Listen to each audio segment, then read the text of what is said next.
백천천 잊지 못하오리다. 곧세게 한 마음 되니 배달나라 영광 요새. 우리 모두 큰 활처럼 하나 되리라.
착한 마음 속에서 한동이 눈 같은 게 악한 마음이라네. 곧세게 한 마음 되니 배달나라 영광 요새.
그럼 먼저 2부 첫 주제 발표가 있겠습니다.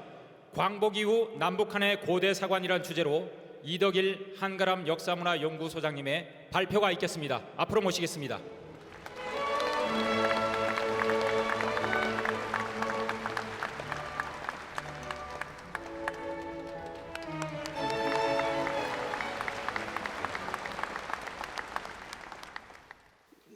저희 연구소에서 내일부터 가야 답살 가는데 그 태풍이 온다 그러니까 어떡하느냐. 그래서 우리가 만주 영하 30도로 다 답사 다녔는데 태풍이 뭐 별거겠느냐 했는데 오늘 여기 와보니까 이 폭풍을 뚫고 오신 여러분들 대단하다는 생각이 듭니다. 그리고 반드시 이 열기를 모아서 우리 살아생전에 우리 세대에 바로 식민사관을 끝장내고 우리 진정한 역사가 우리 국민들의 일반적인 상식으로 자리 잡게 되리라고 생각합니다. 그러기 위해서는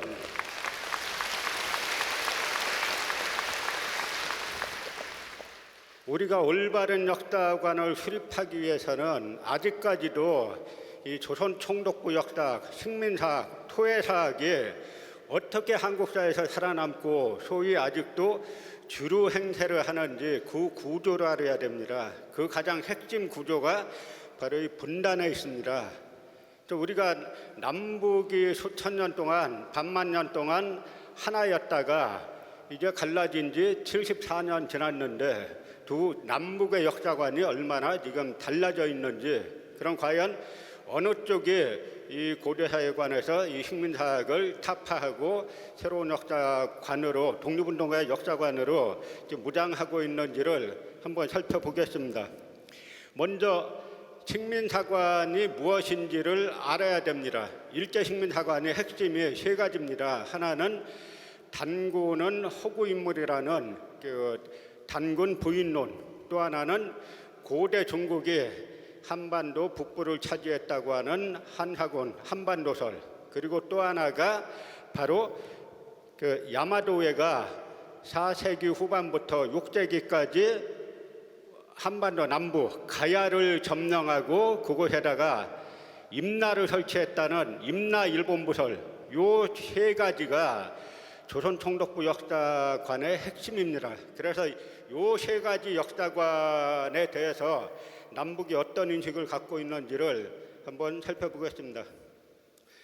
먼저 해방 공간에 나만 할 거 없이 그 당시는 이제 그 해방 직후에 남북한 역사학계에 세 학파가 있습니다. 그 하나는 민족주의 역사학계, 바로 독립운동가들의 역사관을 계승한 민족주의 역사학계가 있었고, 또 하나는 사회경제사학계, 그러니까 마크스의 그 유물론, 사적 유물론을 신봉하는 사회경제사학계가 있었고, 요 두 학계는 다 일제에 맞서 독립운동을 전개했던 그런 학파입니다. 그리고 또 하나가 세 번째로 일제 식민사학계, 그 조선총독부 조선사편수회에 가담해가지고 우리 역사를 일본인의 관점에서 왜곡한 요 세 가지 학파가 있었는데, 그 중에 민족주의 역사학계, 지금 우리나라에서 완전히 다 사라졌어요.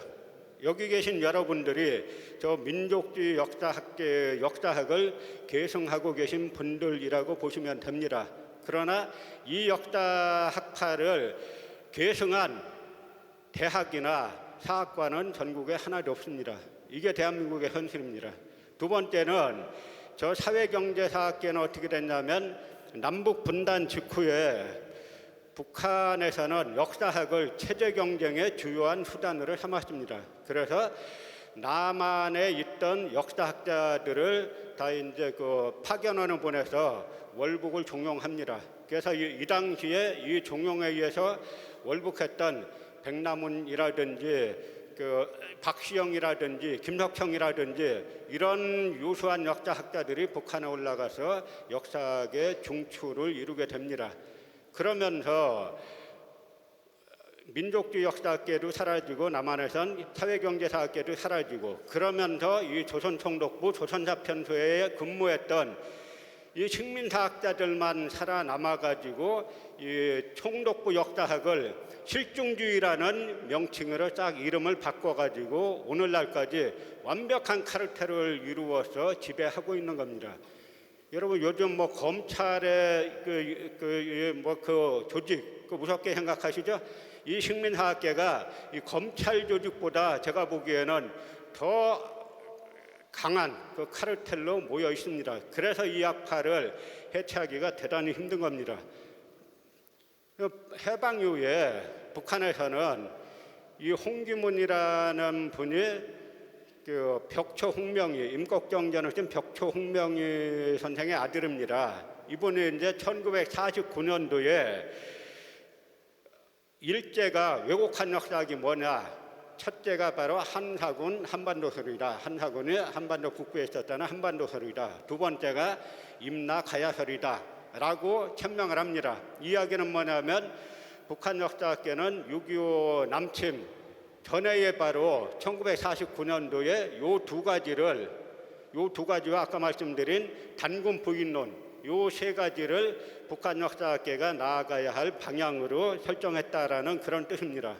그래서 북한에서도 요 첫 번째 이 고조선 위치 논쟁이 곧 한사군 위치 논쟁하고 아주 밀접합니다. 이 당시에만 하더라도 북한의 역사학자들 중에 문헌으로 역사를 주로 보는 사람들은 처음부터 한사군이 고대 요동에 있었다고 했습니다. 왜냐하면 중국 자료에 낙랑군은 요동에 있다 거듭해서 나옵니다. 그런데 고고학자들은 일제 식민사학이 왜곡한 유물들, 유적들 이게 일제가 왜곡한 거를 모르고 유적들을 보면은 평양에 낙랑군이 있지 않았겠는가라고 해가지고 북한학계에서 해방 이후부터 아주 격렬한 논쟁이 벌어집니다. 그 논쟁 와중에 리지린이라는 학자가 북경대에 유학을 갑니다. 그래서 당대의 최고였던 중국 역사학계의 최고였던 이 고일강이라는 학자가 있는데 이 고일강을 지도교수로 고조선에 관해서 연구를 합니다. 그런데 이 고일강이라는 지도교수는 중국의 그 유명한 고사비안 학파라고 있는데 이 고사비안 학파의 지도교수인데 낙랑군은 평양에 있다라고 하는 사람이에요. 그래서 바로 이 당대 중국 최고 학자를 상대로 리지린이라는 이 북한의 역사학자가 치열한 논쟁을 거쳐서 1961년에 박사학위 논문을 북경대 대학원에서 받게 됩니다. 제가 알기로는 이것이 남북한 통틀어서 최초의 역사학 박사학위 논문이에요. 그 이병도 씨라는 사람이 받은 그 박사학위 논문은 뭐냐면 1948년에 고려시대에 관한 책을 자기가 써놓고 그걸 갖다 1952년에 이미 4년 전에 출판한 책을 갖다 자기가 박사학위 논문을 제출하고 자기가 심사해서 받은 가짜 박사예요. 이 책이 리지린의 고조선 연구, 이 책이 남북한을 통틀어서 최초의 역사학 박사 논문이라고 봐도 과언이 아닌데 이 책의 주요 내용은 뭐냐면 서기전 5세기, 4세기 때까지는 고조선의 강역이 지금의 하북성 난하까지 걸쳐져 있었고 그리고 그 서기전 3세기, 2세기 때까지는 고조선의 강역이 지금의 대릉하였다라고 하는 이야기입니다. 이것이 지금에 와서는 저희 관점하고 조금 이제 다른 점이 있습니다만 1961년에 그리고 이때 한사군은 요동에 있었다라고 정리를 했습니다. 그래서 리지린이 박사학위를 받아가지고 평양에서 1961년도에 열린 평양에서 고조선에 관한 과학 토론회에서 자신의 박사학위 논문을 설명을 하면서 발표를 하면서 북한학계는 1961년에 한사군 한반도설, 낙랑군 평양설이 완전히 자취를 감추고 1961년에 한사군은 요동에 있었다라고 하는 한사군 요동설로 정리를 했습니다. 그런데 북한은 1961년도에 한사군 한반도설을 다 끝장냈는데 우리는 2017년에 저 한국일보에서 저 조태성 기자라는 사람이 소위 말하는 젊은 학자들, 무서운 아이들, 이 아이들을 데리고 인터뷰한 내용이 나와요. 그 내용이 뭐냐면 이들을 갖다가 혹자는 뭐 홍위병이라고 하는데 홍위병이 아니에요. 홍위병은 뭐냐면 기존의 체제를 뒤집자 하는 사람들이 홍위병이었지. 이 사람들은 조선총독부 역사관은 영원하다 이거 주장한 사람들이니까 홍위병이 아니죠. 이 사람들이 2017년 한국일보에서 나와서 이야기한 걸 보면 저 기자가 조태성이라는 기자가 동북아 역사 지도 사업에서 논란이 됐던 낙랑군 위치 문제는 어떻게 보나라고 하니까 안정준이라는 젊은 학자가 낙랑군이 평양에 있다는 건 우리뿐 아니라 제대로 된 학자는 모두 동의한다. 100년 전에 이미 논증이 다 끝났다. 바뀔 가능성이 거의 없다고 보면 된다. 이렇게 말하죠. 그러니까 김재원이라는 젊은 학자가 100년 전이라고 하니까 자꾸 친일학 소리 듣는다. 하하. 그러니까 규경량이라는 학자가 그러면 200년 전 조선 실학자들이 논증을 끝냈다라고 하자. 이건 학문이 아니라 그냥 장난치는 거예요. 그런데 100년 전에 낙랑군이 평양에 있다는 건 이미 끝났다. 제대로 된 학자는 다 동의한다. 이야기하지 않았습니까? 그런데 북한에서는 이미 58년 전에 1961년에 낙랑군은 요동에 있다라고 정리했어요. 그러니까 이 사람들이 그 다음에 어떻게 하냐면 거짓말까지 시키는 겁니다. 요 바로 안정준이라는 사람 100년 전에 논증이 다 끝났다라고 한 사람이 뭐라고 하는지 북한 학계의 주장에 대해서 뭐라고 하는지 한번 살펴보겠습니다. 이 사람들이 이 안정준이라는 사람이 요 역사비평이라는 데에다가 2016년에 뭐라고 했냐면 일제 시기에 발굴한 낙랑 지역 고분의 수는 70여 개에 불과한 반면 해방 이후 북한에서 발굴한 낙랑 고분의 수는 1990년대 중반까지 무려 3천여 개에 달한다. 현재 우리가 아는 낙랑군 관련 유적의 대다수는 일제 시기가 아닌 해방 이후에 발굴되었다고 해도 과언이 아니다 라고 해가지고 북한에서 해방 이후에 3,000개의 고분을 발굴한 결과 북한에서도 낙랑군이 평양에 있다라고 주장한다고 2016년도에 역사비평에 썼어요. 그럼 과연 북한에서는 진짜 뭐라 그러느냐? 이게 북한의 리진순이라는 학자의 책입니다. 해방 전에 일제 어용사가들은 우리 민족사의 첫머리인 단군조선의 역사를 말자라는 한편 평양 일대의 낙랑 무덤을 한나라 낙랑군 시대의 유적으로 왜곡 날조하면서 그것을 기초자료로 하여 한나라 낙랑군이 평양 일대에 있었다는 낙랑군 재평양서를 조작해냈다. 북한에서는 낙랑군 재평양서를 조작해냈다라고 말하는데 이 남한의 식민사학자들, 강단사학자들 북한도 낙랑군이 평양에 있다라고 말한다. 이렇게 버젓이 거짓말을 시키는 거예요. 여러분, 우리나라가 남북이 분단되니까 분단 장사꾼들이 많잖아요. 이 분단 장사꾼의 최정점이 식민사학자들입니다. 이렇게 뻔뻔히 북한의 역사학에 대해서 이 사람이 안 본 게 아니에요. 안정준이라는 사람이. 자기 논문에 바로 이 리준순이라는 사람을 인용을 했어요. 그러면서 버젓이 거짓말로 자기네 학문적 이걸 유지하려고 하는 겁니다. 그래서 1961년도에 북한 학계에서는 이미 정리가 끝난 한학은 한반도서를 아직까지도 남한 학계는 정설이라고 유지하는 겁니다. 그러면 두 번째 임나일본부설은 뭐냐? 남한 강단사학자들 다 그렇게 말합니다. 우리는 임나일본부설 극복했다 그래요. 다 극복했다.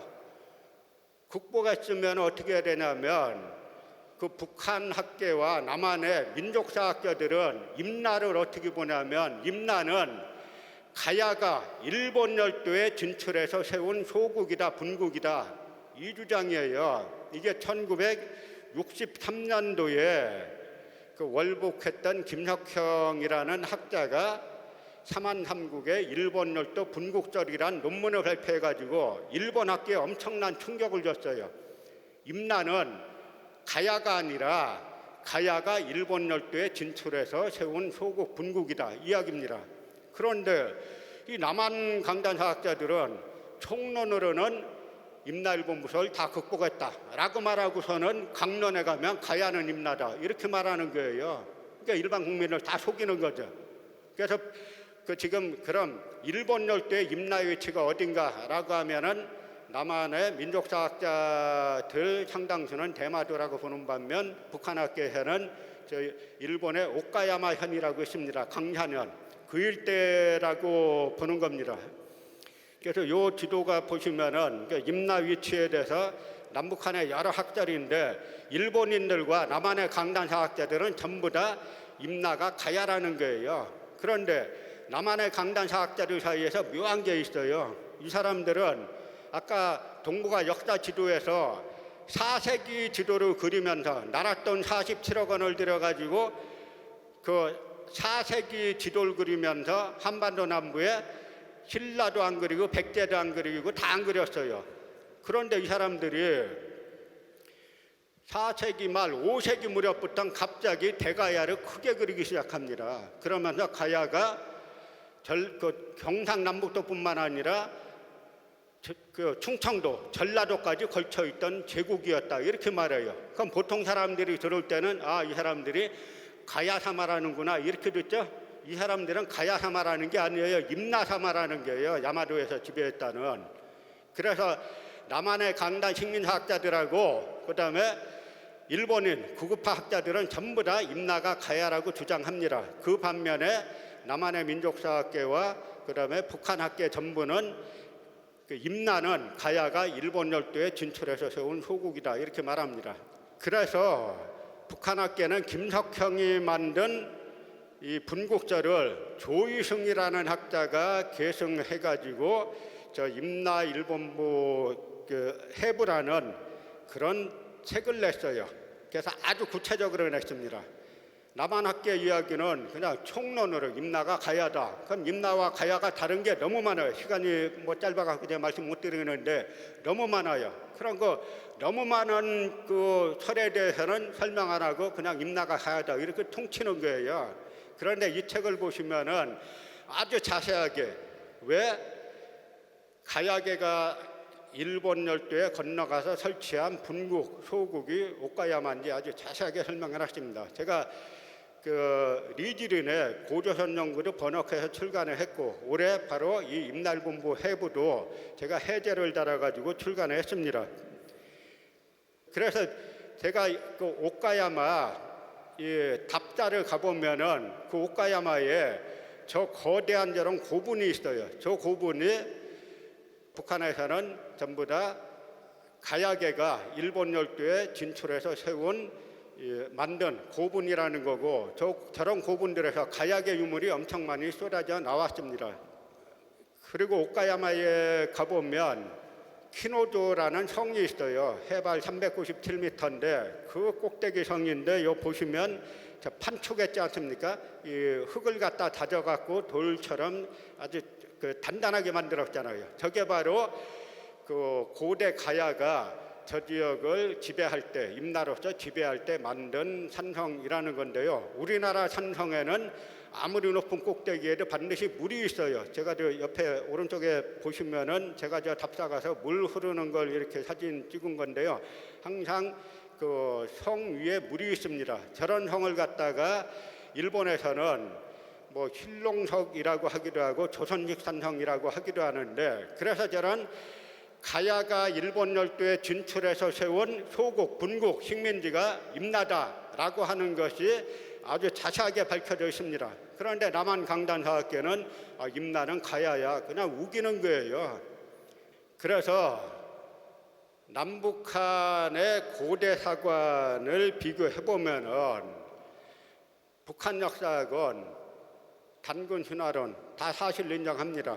그다음에 이 낙랑군 평양설 이거는 1961년도에 다 해체했고 임나 가야설도 1963년도에 다 해체했어요.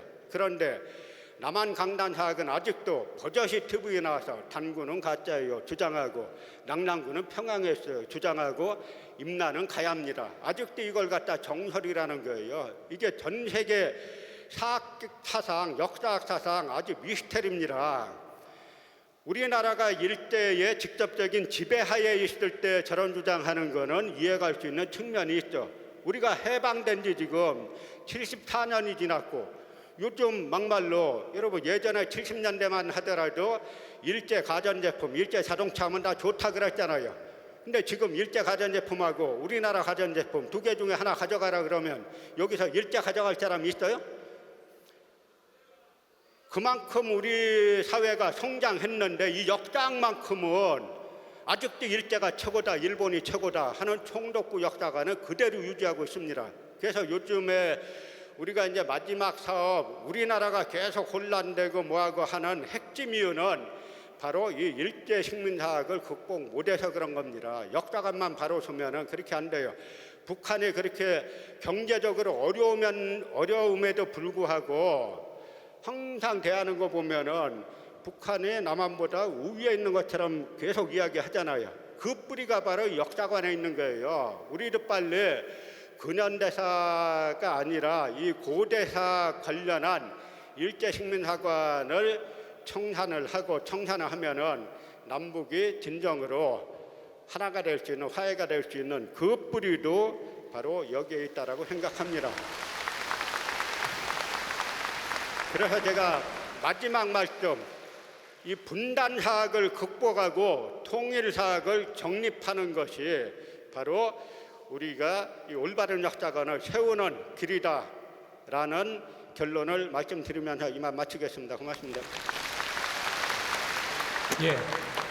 이미 북한에서 60년대 폐기 처분한 식민사관을 아직도 우리 강단사학은 유지하고 있다는 것 자체가 정말 놀라울 일입니다. 이걸 극복할 사람들이 누굽니까? 이 정도 기백 가지고 되겠습니까? 대한역사광복군 우리는 영원한 친구! 이번에는 세종대 호사카 유지 교수님께서 신친일파를 고발한다라는 주제로 발표하시겠습니다. 여러분 큰 박수 부탁드립니다.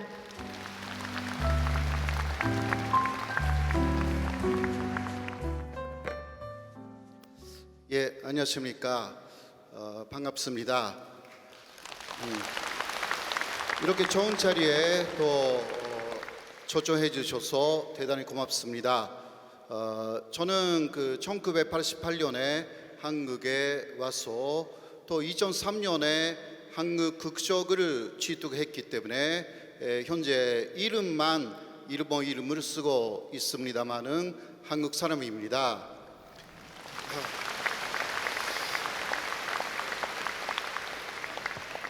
그리고 제 와이프도 한국인이고 그러니까 또 두 사람 아들이 있습니다마는 다 군대도 다녀왔습니다. 오늘은 신친일파를 고발한다 이러한 내용으로 말씀드리겠습니다.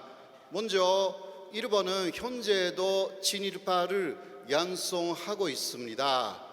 그거는 일본의 외교 정책 중 하나입니다.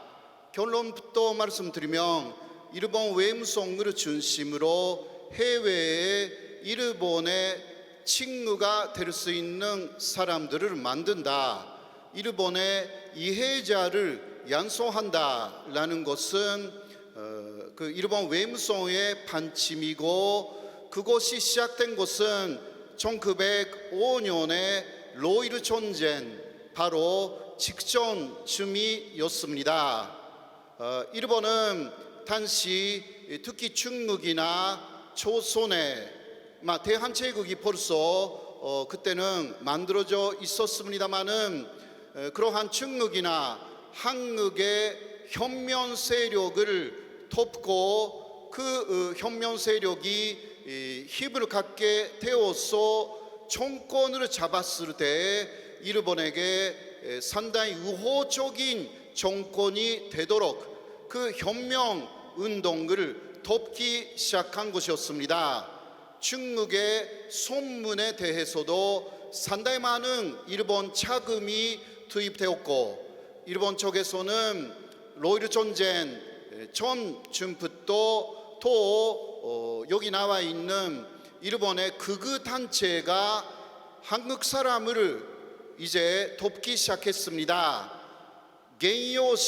겐요샤라든가요. 그리고 고쿠류카이 이거 일본 명칭이지만 그러한 극우 단체가 일본에 많이 만들어져 가지고 일본 정부하고 함께 한국 내에 친일 단체를 만들기 시작했습니다. 그 대표가 일진에 단체였습니다. 이르진의 그 성원들은 당시 고종 왕조의 부르마늘을 갖는 사람들이 대거 들어갔습니다. 일본이 그러한 당시 정권의 부르마늘을 갖는 한국인들을 회유하여서 일본하고 그 사람들이 하나가 되면 더 강한 한국이 주령될 수 있다. 이런 식으로 많이 접근을 했습니다. 고전 정권의 부르마늘을 품은 사람들은 여러 가지가 있었습니다. 여기에 대해서는 예를 들면 독립협회는 당시 민회라는 것을 열어서 이제 현재로 말하는 국회를 만들려고 했는데 고종 그것을 많이 오해하여서 고종 왕을 황제를 폐위시켜서 미국식 대통령제를 만드는 모임이다 라고 그렇게 모함을 하는 그런 측근들의 말을 믿고 독립협회의 운동을 상당히 많이 방해했던 사실이 있습니다. 그래서 독립협회 등의 일부 사람들은 당시 고종 정권 하에서는 이제 대한제국은 절대 좋은 나라가 될 수 없다라고 생각하는 사람들이 나타나기 시작한 것이었습니다. 거기에 일본 세력이 많이 간섭하기 시작합니다. 일본 세력은 그때 이토 히로부미를 중심으로 극우단체가 일본에 들어와 가지고 회유를 하여서 이렇게 말합니다. 한국하고 일본이 1대 1의 그러한 비율로 새로운 나라를 만들자, 이런 식으로 말하기 시작합니다. 이것이 당시에 한일 합방 운동이 되었습니다. 한일 합방이라는 것은 병합하고 다른 개념입니다. 아까도 이야기했지만 한국하고 일본이 1대 1로 상하의 관계가 아니라 대등한 그러한 입장에서 새로운 나라를 만들자, 이러한 내용이었는데 이르진의 사람들은 그러한 일본 쪽의 말에 속아 넘어간 것이었습니다. 그러나 결과적으로는 당시 대한제국을 다시 조선으로 이름을 바꿔가지고 일본 제국의 아래에 집어넣는 합방이 아니라 병합이라는 그러한 조약이 1910년에 맺어져 가지고 대한제국은 일본의 식민지화가 되었던 것입니다. 그때 이르진의 사람들은 일본에게 속았다, 그렇게 생각을 했습니다. 대등한 입장이 아니라 이제 대한제국이 사라져버렸다, 이런 입장이었죠. 그러나 이것이 당시 그러한 이르진회라는 것은 진일 조직의 제초의 큰 조직이었다라고 할 수가 있습니다. 일본은 일제 강점기가 되어도 이러한 진일 단체를 계속 만들어 나갔습니다. 일본의 목표는 특히 한국 내에서 굉장히 돈망이 있는 사람들, 그러니까 한국 사람들이 존경하고 있는 사람들을 보섭하는 것이었습니다. 한국 사람들이 존경하고 있는 사람들을 보섭한다면 그 영향력이 지대하기 때문에 일본의 지배에 도움이 된다. 이게 당시 진일파를 만드는 일제의 기본적인 개념이었습니다. 그래서 당시 상당한 거물들이 진일파로 바뀌어 나갔던 역사가 있는 것입니다. 여러분들이 잘 아시는 제남선은 3.1 독립 선언서를 기초한 사람이고, 이관순은 같은 해 2월 8일에 도쿄에 있었던 역시 독립운동 선언서를 기초한 상당히 유명한 한국을 대표하는 문학자였습니다. 그리고 민족대표 33년 중에서도 많은 사람들을 일제가 보섭하기 시작했습니다.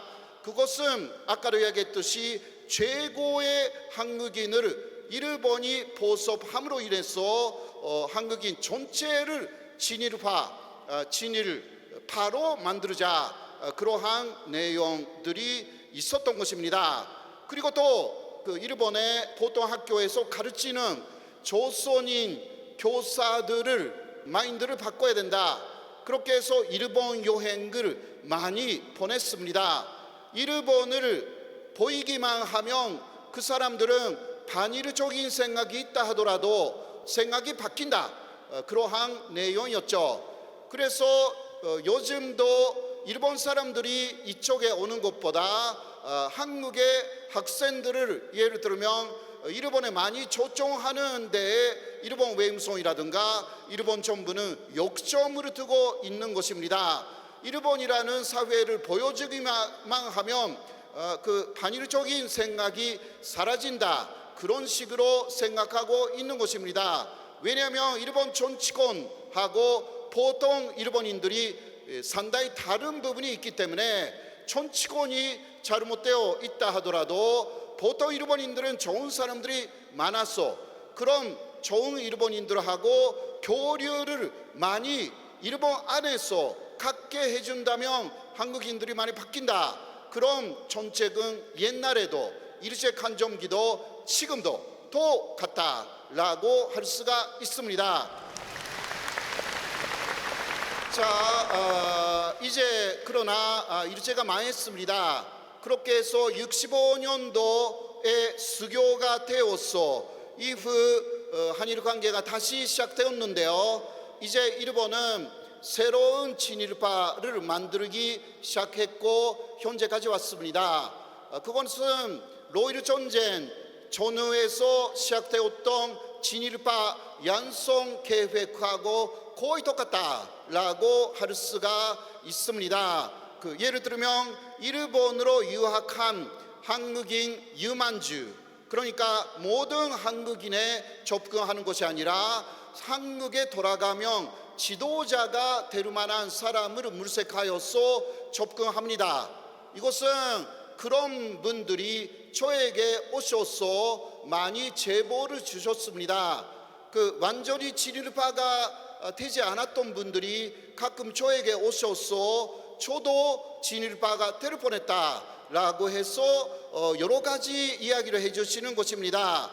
일본 공안이나 일본 정부의 어떤 데서 사람이 연락해 온다고 합니다. 그렇게 해서 만나서 처음은 1시간 정도 그냥 여러 가지 이야기를 하고 앞으로 친구가 되자, 그렇게 해서 전혀 압력을 주지도 않고 요구도 없다고 합니다. 그리고 마지막에 일본 생활이 아마 어려울 것이니까 라고 해서 폰트를 놓고 간다고 합니다. 네, 폰트요, 폰트. 제가 발음이 안 좋기 때문에 이해가 좀 되시죠? 폰트를 나중에 열어봤더니 처음 만났는데 30만 원 들어있었다고 합니다. 30만 원을 하는 것은 300만 원이죠. 그게 두 번째 만날 때는 500만 원으로 늘어났다고 합니다. 더 이상 만나면 완전히 친일파가 된다고 생각하여서 그 교수님은 그것으로 끝냈고 더 이상 절대 일본 정부 사람들하고 만나지 않았다고 합니다. 이게 일본 쪽에서 고액을 미기로 상당히 많은 한국의 지식인을 진일파로 만드는 하나의 방법이고 지금도 계속 진행되고 있습니다. 그리고 또 저에게 어떤 분이 오셔서 말씀하셨습니다. 일본 쪽에서 많이 자신을 부른다고 합니다. 일본 정부에서요, 자신을 불러가지고 비밀 회의에서 말을 해달라, 그 사람의 전공에 맞게 말을 해달라고 그렇게 한다고 합니다. 그렇게 해서 이거 비밀 회의니까 어디에도 공개되지도 않고요, 그 지식인이 일본에 갔다라는 것도 그렇게 정확하게 남지는 않는 거죠. 그러나 그 사람이 말했습니다. 여러 가지 이야기를 하고 그 사이에 노급을 한다고 합니다. 일본 쪽에서요. 그래서 다른 말을 하면 그것을 못하게 증거를 남기면서 그러나 마지막에 역시 고액을 준다고 합니다. 500만 이상이 될 거예요. 어떤 사람은 1년에 30번이나 일본을 왔다 갔다 한다고 합니다. 그러면 거의 진일파가 되는 거죠. 네, 적어도 한국과 일본 사이에서 여러 가지 사태가 일어나서 일본을 비판해야 되는 그러한 입장에서 그런 사람들은 비판을 안 하게 되는 것입니다.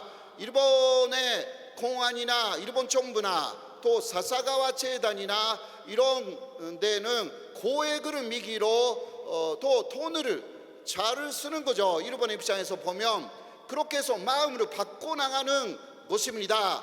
그냥 30만, 50만 원이 아닙니다. 300만, 500만 원이 한꺼번에 왔다 갔다 하고 또 아마 고액을 줄 거예요. 네, 그래서 일본에서 예를 들면 그 용급이라든가 이런 것을 줄 때도 한국에서는 5천만 원 준다. 그러면 일본에서는 10배 이상 주는 거예요. 거기에 넘어가는 것입니다. 그래서 진일파라는 사람들의 기본적인 마인드 중 하나는 비즈니스입니다. 비즈니스. 일본하고 같이 뭔가 하면 돈이 된다라고 해서 돈을 받기 위해서 영혼을 파는 사람들이 현재 신친일파다라고 할 수가 있습니다. 그래서 영혼하고 대신 돈을 받게 되면 안 되는 거죠. 그렇죠?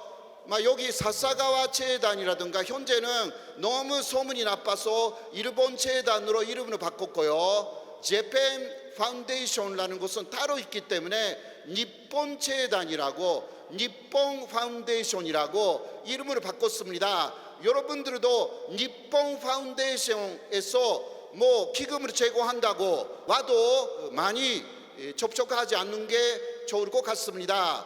이러한 사사가와 재단은 특히 미국을 로비하기 위해서 만들어진 일본 내의 민간 재단이지만 돈이 어마어마하게 많습니다. 끝이 없을 정도로 돈이 많아요. 이것은 그 사람들이 견막 같은 갬블 사업을 하면서 그것을 재단 자금으로 투입하고 있기 때문에 물이 나오듯이 샘에서 돈이 계속 만들어지는 재단이기 때문에요. 돈은 어마어마하게 많습니다. 그 사람들이 미국을 먼저 로비를 하고 그 다음에 한국하고 중국을 로비하고 있습니다. 미국이 일본 편이 되어야만이 일본의 미래가 있다. 그렇게 생각한 사람들이 바로 그런 재단 사람들입니다. 이제 여러 가지 이야기가 있습니다만은 벌써 시간이 다 된 것 같습니다. 이제 여기서 마치고 여러분들도 일본 돈을 받고 절대 혼을 바르면 안 됩니다. 네, 그렇게 말씀드리고 제 이야기를 마치겠습니다. 고맙습니다.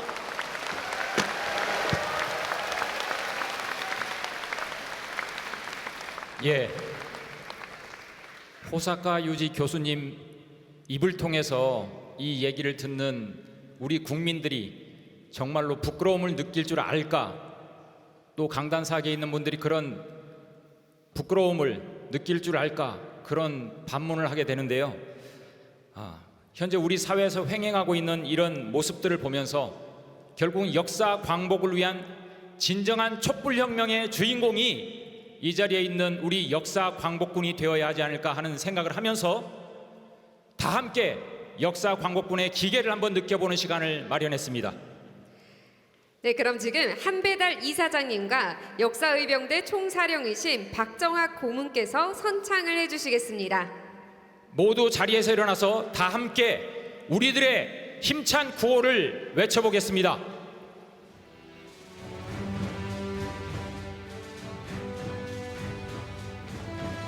자, 제가 선창을 하면은 여러분도 나중에 복장 같이 해주십시오.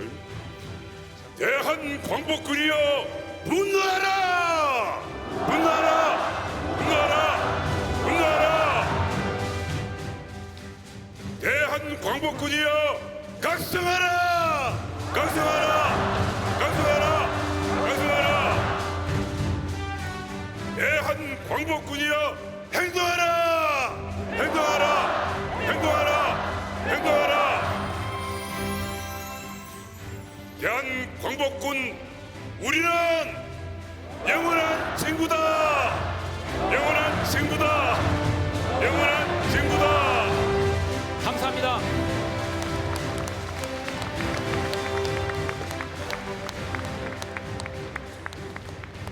자리에 앉아 주시기 바랍니다. 대한 역사 광복군입니다. 맞죠? 예, 올바른 대한의 역사문화 정립과 교육이 절실한 곳이 또 있다고 합니다. 오늘 해외 지부에서 많은 분들이 행사 참석을 위해 오셨는데요. 해외 고문 중에 한 분인 김광석 한미 헤리티지 소사이어티 회장님께서 잠시 해외 고문으로서 제언을 하는 시간을 갖겠습니다. 김광석 회장님은 30년간 미국에서 뉴욕 한인 봉사센터를 설립해 한인들의 권익 향상과 복지를 위해 봉사를 해오신 분입니다. 최근 은퇴를 하시면서 남은 생애를 오직 역사 광복을 위해 헌신해야겠다는 결심을 굳히고 실행에 옮기고 계신 분입니다. 무슨 이유인지 직접 말씀을 들어보도록 하겠습니다.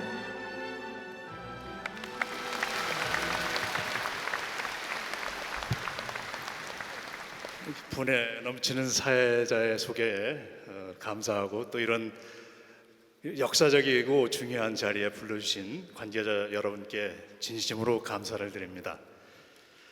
뉴욕에서 온 김광석입니다. 개인적으로는 저희 집안에서 재야사학자 한 분이 계셔서 저는 영향을 좀 받았지만 저의 본래 임무는 사회사업을 했습니다. 한국에서 사회사업을 하다가 한 35년 전에 저 뉴욕에 있는 컬럼비아에서 대학원 하면서 보니까 너무 한인사회의 그 사회사업 분야가 낙후되어 있는 거예요. 그래서 기왕이면은 우리가 한인사회에서 일을 해야 되겠다. 그래서 한 몇십 년간 열심히 일을 했어요. 세 가지의 목표였습니다. 첫째는 프로그램과 서비스를 많이 개발하는 일이 중요했고, 둘째는 큰 건물을 만들어서 커뮤니티 센터를 만들어서 프로그램도 하고 우리 주민들이 들어와서 회의도 하는 것도 필요하고, 또 한 가지는 2세대를 양성하는 일이었어요. 그래서 이 세 가지 일을 놓고 일을 하다가 일을 하다 보니까 이제 많이 늘어났고 한 6군데 장소에서 한 1,300명 정도 제가 서비스하는 쪽으로 늘어나면서 건물도 2017년에 유태인회관을 구입하면서 이 정도는 규모는 충분하겠다 나름대로의 하나의 과정을 만들었습니다. 그리고 10년 전부터 2세대를 교육하면서 세대 간의 교체를 준비하고 2017년에 건물을 제가 구입하면서 그해 늦은 겨울에 동포 축제를 이틀에 걸쳐서 이제 제가 개최를 합니다. 첫째 날은 이제 많은 우리가 이 건물을 샀으니까 여러분들 들어오셔가지고 같이 즐기시고 우리 건물입니다. 그런 거. 둘째 날은 사실은 더 중요한 날인데 홍익인간과 우리 한인들의 역사성에 대해서 제가 개최 강연을 하고 그 세미나를 하신 분이 지금 김 선생님 여기 계세요. 그런데 그 해에 그 세미나에 저는 2세 직원들을 강제적으로 다 집어넣습니다. 들어와서 듣고 어떻게 반응하는가 본데 생각보다는 많이 실망을 했어요. 그 2세들이 배웠던 한국의 역사는 중국 역사나 일본 역사 일부였고 홍익인간이라는 것을 이해하는 2세들은 거의 없었다는 사실에 제가 충격적이었고, 또 한 가지는 부모들께서 그러한 역사관을 심어주지 못했다는 것에 대해서 절감하면서 우리가 모래 땅 위에다 집을 졌구나 하는 생각이 들은 것이었어요. 그래서 이러한 역사성과 우리 민족의 가치가 없으면 우리가 이런 노력들은 곧 없어질 것이고 3대로 넘어가면 과연 미래가 있을까, 그런 절박한 마음이 들면서 제가 한인사회를 돌아봤을 때에 참으로 위기감을 느꼈습니다. 그때부터 이것보다 더 중요한 것은 우리의 정체성과 역사성, 가치성을 우리 이민사회에다 넣지 않으면 우리는 아무것도 이룰 것이 없겠다는 생각 때문에 그때부터 한국에서 발간되는 역사서를 찾아보기 시작했습니다. 근데 의외로 사실적인 역사는 있었지만은 민족의 혼과 정신이 담긴 역사를 기술한 책은 거의 발견할 수 없었을 때에 참 답답했습니다.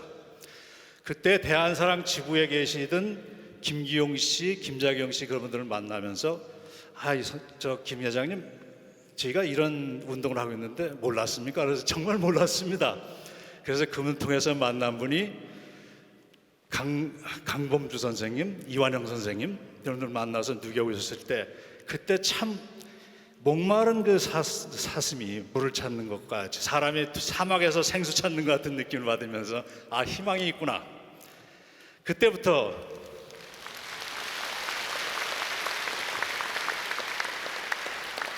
제가 이제 조르기 시작했어요. 통사 하나 만들어 주십시오. 그러면 그거를 미국식 영어로 번역을 해서 이거는 2세만 갈 게 아니라 1세, 2세가 같이 배워야 됩니다. 역사가 되려면은 똑같은 얘기를 똑같이 해야 되니까 그 요약된 역사서라도 주시면은 그거로 해서 저희가 허락을 받고 이번 열심히 일을 해보겠습니다. 그것이 우리 대에 하지 못하면은 이것은 큰 후회를 될 것이고, 다양히 우리 대에 일을 시작하게 되면은 이것을 기반으로 해서 3세, 4세가 나가면서 적어도 우리의 후손들이 홍인간의 그 개념, 나로 인해서 이웃들이 잘 돼야 되고 우리 한민족으로 인해서 미국이 잘 돼야 되고 인류가 잘 될 수 있는 그런 계기가 되지 않겠는가, 또 그런 희망을 강하게 갖게 되는 겁니다. 그래서 오늘 우리 대한사랑이 주최하는 이 모든 그 흐름과 방향을 보면서 우리는 큰 희망을 가졌구나. 우리 민족이 해외에 펼쳐나가면서 디아스포라가 형성되지만은 우리 민족이 세계의 홍인간의 사상으로 세상을 변화할 수 있는 밑거름이 되지 않겠는가, 그런 생각을 하고, 같이 미주에서 오신 워싱턴 그 선배님들 여기 계십니다만 미국에서도 우리의 혼을 지키기 위해서 최선을 노력하고 앞으로 글로벌 세대에 우리가 감당할 수 있는 일을 할 수 있도록 최선을 다하도록 하겠습니다. 정말 감사합니다. 예. 오늘 이 자리에는 김광석 회장님을 위시해서 워싱턴에서 이문영 선생님이 오셨습니다. 우리 역사문화 미주교육원장님이신데 잠깐 일어나서 인사 좀 한번 해주시고요. 예, 그 다음에 이내원 선생님이 워싱턴에서 오셨습니다.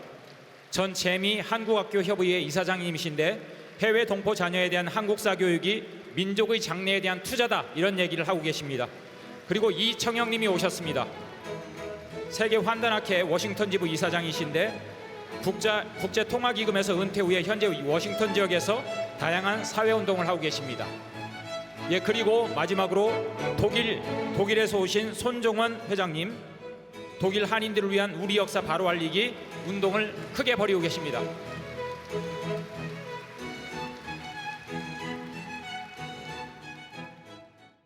자, 다음은 대안을 빛낸 위대한 성웅들이란 개사곡에 맞춰 청소년 회원들의 댄스 퍼포먼스가 있겠습니다. 대한사랑 청소년단에서는 역사 알리기 캠페인 댄스 퍼포먼스와 버스킹을 꾸준히 해왔습니다. 대안을 빛낸 위대한 성웅들이란 노래는 한국을 빛낸 100명의 위인들이란 노래를 대한사랑 청소년 회원들이 개사한 곡입니다. 오늘 퍼포먼스에는 댄스버스커 금유진 씨와 건국대 힙합 동아리 워너패밀리 멤버들, 그리고 홍대 버스킹 외국인 댄스팀인 뭉글레이드 멤버, 대한사랑 청소년 회원들이 함께해 주시겠습니다. 여러분, 나눠드린 태극기를 힘차게 흔들면서 함께 따라 불러주시기 바랍니다. 역사 광복분 여러분 모두 일어나 주십시오. 태극기를 흔들면서 힘차게 따라 부를 수 있는 노래입니다. 다 함께 공연에 맞춰서 힘차게 한번 같이 불러보는 시간을 갖도록 하겠습니다.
가진 한민족 성인도 많아 12문국 구한족 광명의 민족 동서문명 시원국 서양 문명의 뿌리 수메르 문명 수비구구루구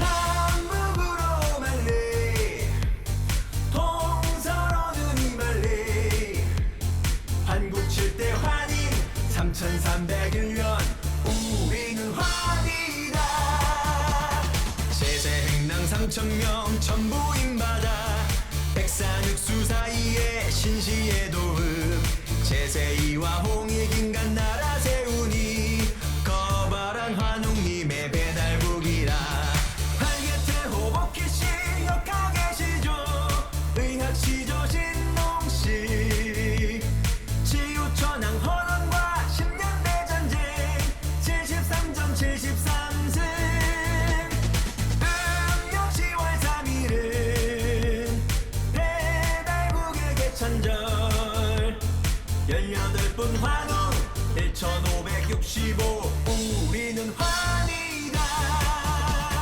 아사달의 도읍한 단군왕검님 삼신원리 따라서 다스리시니 지난번한 마한의 사만관경제 한민족의 전성기고 조선이라 강화도의 마리산 참성단 천재 한글 원형 가림토 도해단군 연평문 소도와 소대 화랑유래 국자랑 청동동과 고인돌 고조선 어패 명도전 47대 단군 2096년 우리는 환이다